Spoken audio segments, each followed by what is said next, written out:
892. Assalamualaikum warahmatullahi wabarakatuh.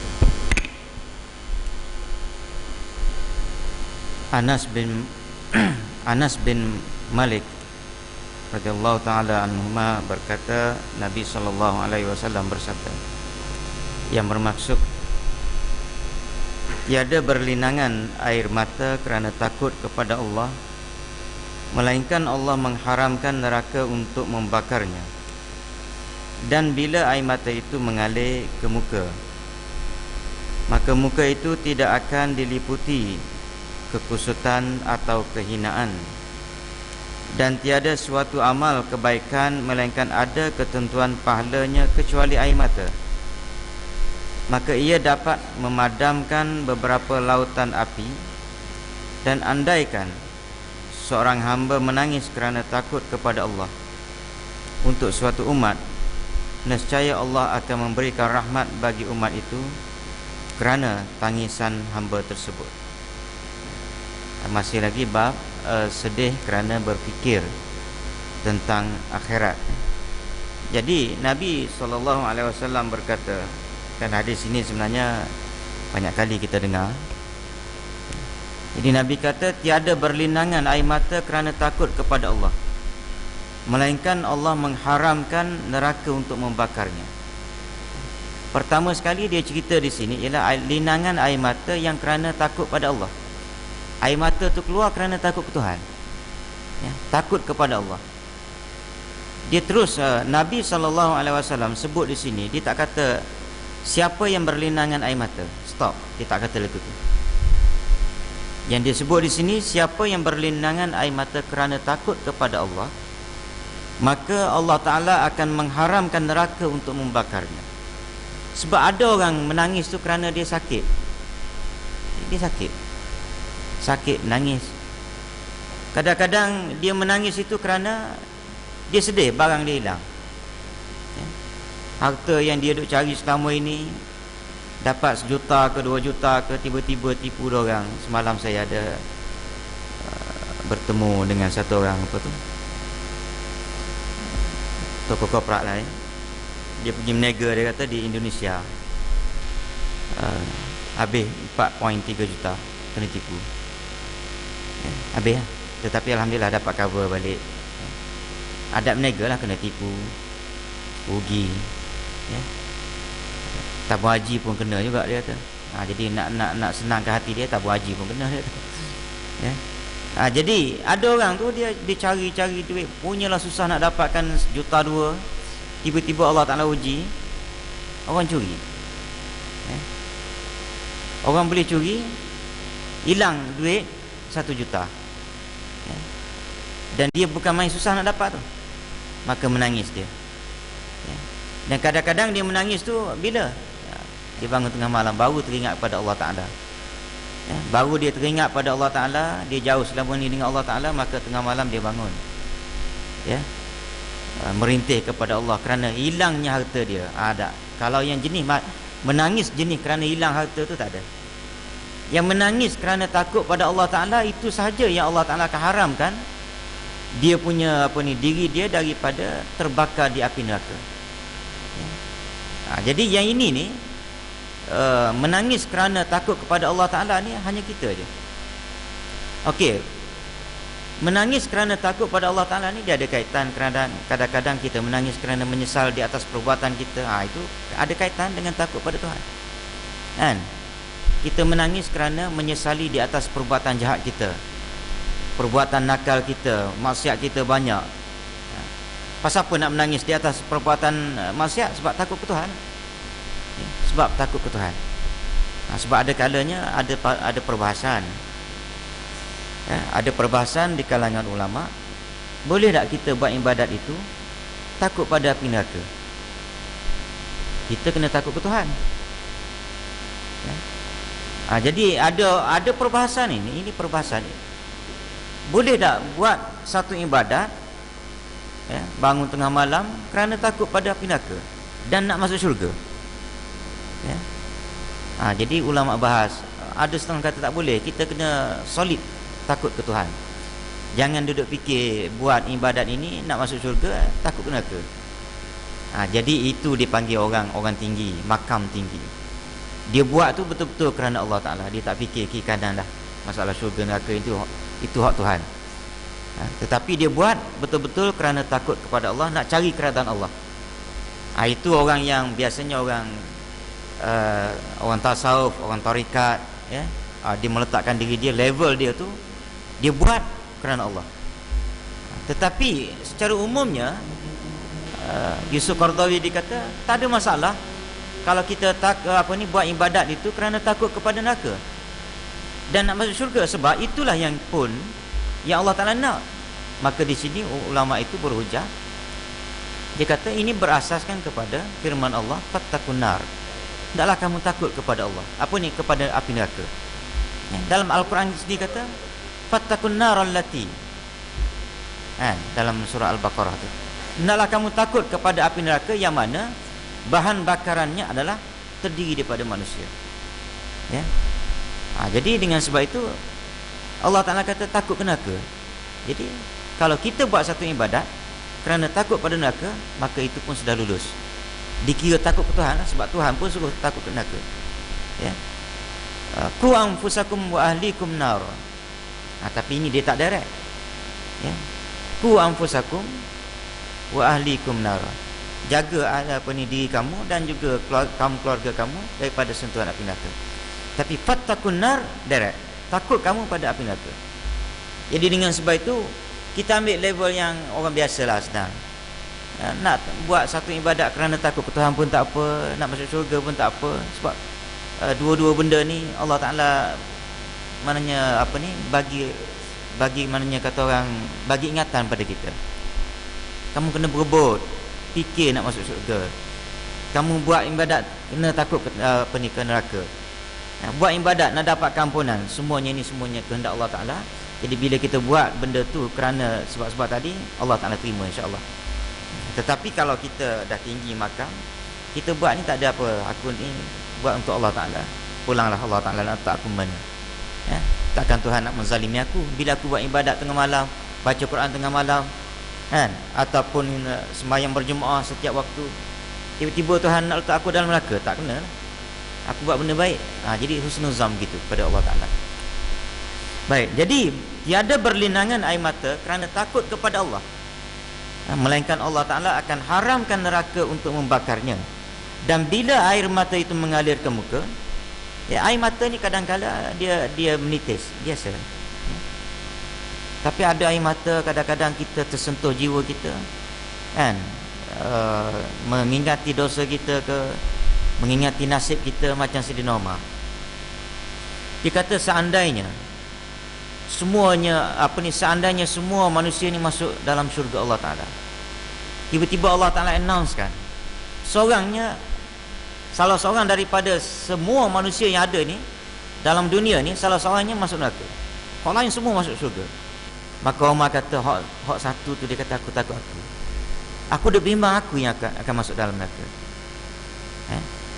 Jadi bila fikir lagu tu tuan-tuan, kebimbangan begitu, maka kita akan agresif buat ibadat. Dan kalau kebimbangan itu dia mari dalam fikiran kita, dalam perasaan kita, dalam situasi dan dalam keadaan yang tenang seperti tengah malam, biasa dia akan mengalirkan air mata, dan air mata itu dia akan membasahi pipi kita, muka kita. Maka dikala itu Nabi kata, maka muka itu tidak akan diliputi kekusutan dan kehinaan. Dan tiada satu amal kebaikan melainkan ada ketentuan pahala. Buat amal semua ada pahala, kebaikan, semua ada pahala. Dia kata cuma ada satu benda, dia kata kecuali air mata. Air mata ni keluar, kita bangun malam, contohlah, kita bangun tu dapat pahala. Lepas sembahyang sunat taubatnya, tahajudnya, apa benda, doa sikit dah keluar air mata. Ataupun kadang-kala bagi orang yang mengerjakan sembahyang malam itu sebenarnya tak sempat dia berdoa pun. Kalau tuan-tuan ikut yang saya sebut sebelum ini, baca ayat Al-Quran dan juga zikir wirid yang terdapat di dalam sembahyang itu dengan tenang, Tenang. Bismillahirrahmanirrahim. Alhamdulillahirabbil alamin. Tarik nafas. Setiap stop tu, dia punya station dia tu, tuan-tuan berhenti, tarik nafas. Tuan-tuan buat lagu tu biasanya dah habis, keluar dari mata. Nak pula kalau tuan-tuan ingat dialog Alhamdulillahirabbil alamin, kita kata Alhamdulillah, oh kita tahu Tuhan kata hamba aku puji aku. Ingat dialog tu yang kita dah belajar benda tu. Ingat benda tu, dia akan lebih tersentuh perasaan kita. Ya. Lepas tu pula dia akan heret tu sampai habis sembahyang. Lepas habis sembahyang, bagi salam kiri kanan, berdoa pula. Masa tu lagi maknanya esakan makin kuat. Dia akan berlaku begitulah. Ya. Sebab kita menceritakan perasaan kita pada Tuhan. Ya, aku selama ni banyak alpa, lupa, lalai. Umur aku ni habis gitu je. Aku baru nak jadi baik, baru jadi baik 5 tahun. Umur aku dah 55 contoh. Kalau baru jadi baik, baru lekat sembahyang bang dengan sembahyang berjemaahnya 5 tahun. Kalau mati umur 60, andaiannya 60, ada 5 tahun je lagi. Ya. 5 tahun kalau mati 60, campur 5 tahun hak jadi baik, 10 tahun. Aku hidup selama 60 tahun. 60 tolak 10, 50 tahun. 50 tahun pula tolak, maknanya 15 tahun kerana tak balik lagi. 35 tahun aku hilang arah tujuan hidup aku. Aku tak tahu aku hidup dalam dunia ni untuk apa. Baru sekarang nampak hidup dalam dunia ni untuk Allah. Jadi bila fikir lagu tu dia mari perasaan penyesalan, maka di situlah keluarnya air mata. Maka Nabi kata air mata, dia kata dia akan dapat memadamkan beberapa lautan api. Dan andaikan seorang hamba menangis kerana takut kepada Allah untuk satu umat. Ada kalanya tuan-tuan, kita mementingkan diri kita sendiri, sama ada dari sudut dunia ataupun akhirat. Dari sudut dunianya, kita dapat duit, dapat gaji, dapat orang panggil menega untuk seorang, kan? Dapat untung seorang, habis tinggi untuk anak bini, ya tak? Nak pergi kepada puas saudara pun tak lepas. Saya cerita ni sebab ni nak buka sekolah ni. Puas saudara kita, abang kita, adik kita, anak saudara kita, kakak kita yang duduk kampung, sekarang ni harga getah berapa? 50% je. Hari ni saya nak tanya, nak telefon orang kampung, berapa harga getah sekarang?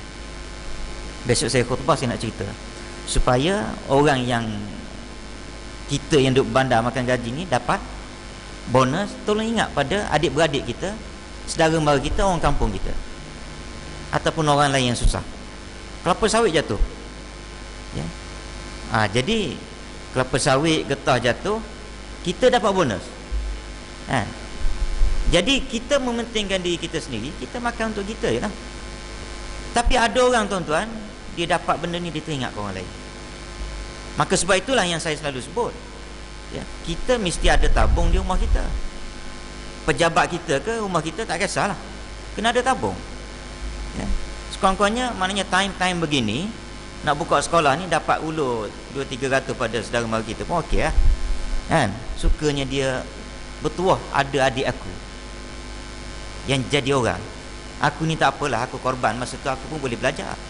Dia kakak, abang ke pak saudara ke apa benda, dia akan ungkit dalam hati dia bila kita bantu dia. Aku bukan tak lagi ngaji, cuma aku pelihara adik-adik biar adik-adik pergi. Tiba-tiba adik ni menjadi orang kaya raya ke apa benda, tak ingat pada abang kakak yang korban untuk dia, ya. Jadi kita kena ada satu sifat, fikir tentang orang lain.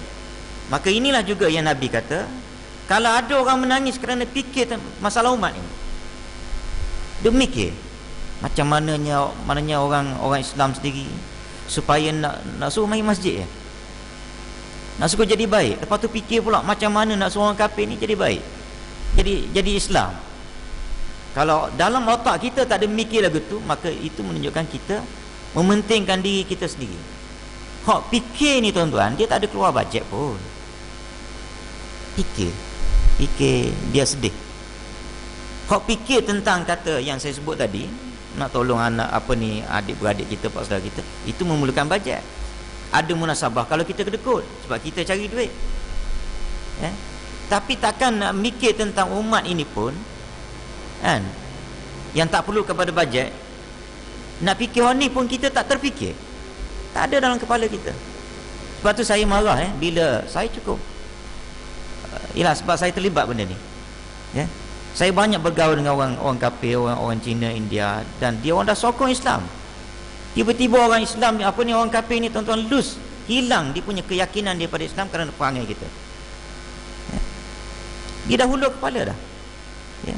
Nak kepada Islam, perjuangan Islam, nak sokong Islam, tiba-tiba kita buat perangai yang menyebabkan dia hilang kepercayaan kepada Islam, ya, kerana perangai kita, ya. Ni 3 hari lepas saya berborak dengan satu orang India yang saya memang jaga dia, kan. Dia kata habis dah orang Cina, India, dia sedut sokongan dia kepada hak yang jenis nak Islam kerana perangai orang Islam, ya. Dia kata, doktor saya hari ni saya mau pergi buat umrah, dia kata. Tuan-tuan tahu tak umrah? Dia ni memang Sami, betul-betul Sami, tapi dia sokong Islam. Saya pergi rumah dia, memang dia tu imam. Dia kata, saya taraf saya imam, tapi ada satu lagi yang di Melaka, dia kata itu imam besar. Masa anak dia kahwin baru ni, saya pergi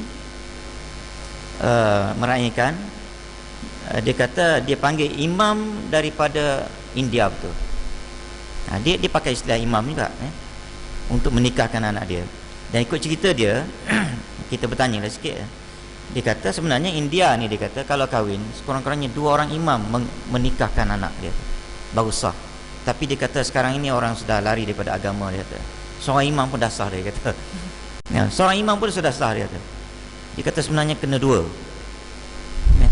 Jadi dia kata mau pergi umrah. Mana umrah dia ni, dia kata kalau orang Islam pergi Kaabah, dia kata pergi Mekah, kalau dia ni pergi India lah.